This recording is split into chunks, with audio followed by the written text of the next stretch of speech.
السلام علیکم دوستو، جنوبی افریقہ کے خلاف فتح کے باوجود اگلے میچ کے لیے قومی ٹیم میں ایک تبدیلی کا امکان۔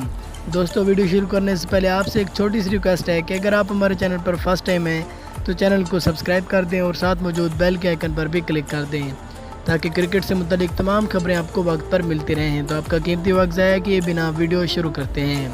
پاکستان کو سیمی فائنل کی دوڑ کا حصہ برقرار رہنے کے لیے نیوزی لینڈ کے خلاف اور بقیہ تمام میچز میں فتح حاصل کرنا ہوگی۔ ذرائع کے مطابق جنوبی افریقہ کے خلاف میچ میں فتح کے باوجود اگلے میچ کے لیے پاکستان کی ٹیم میں ایک تبدیلی پر غور کیا جا رہا ہے۔ فاسٹ بولر شاہنشاہ افریدی کے حوالے سے بتایا گیا ہے کہ انہیں کارکردگی دکھانے کے لیے موقع دیا گیا، تاہم وہ ان مواقعوں سے فائدہ اٹھانے میں ناکام رہے۔ جنوبی افریقہ کے خلاف میچ میں بھی شاہنشاہ افریدی اچھی کارکردگی دکھانے میں ناکام رہے۔ اسی باعث اب نیوزی لینڈ کے خلاف اگلے میچ میں شاہنشاہ افریدی کی جگہ محمد حسنین کو موقع دیے جانے کا امکان ہے، تاہم اس بات کا حتمی فیصلہ میچ والے روز ہی کیا جائے گا۔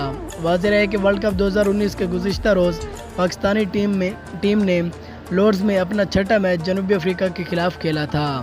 دوستو آپ کے خیال میں کیا پاکستانی ٹیم ورلڈ کپ 2019 کے لیے کوالیفائی کر سکتی ہے یا نہیں؟ اپنی قیمتی رائے سے ہمیں ضرور آگاہ کریں، ویڈیو کو لائک کریں، چینل کو سبسکرائب کریں۔ ملتے ہیں اگلی ویڈیو میں، تب تک کے لیے اللہ حافظ۔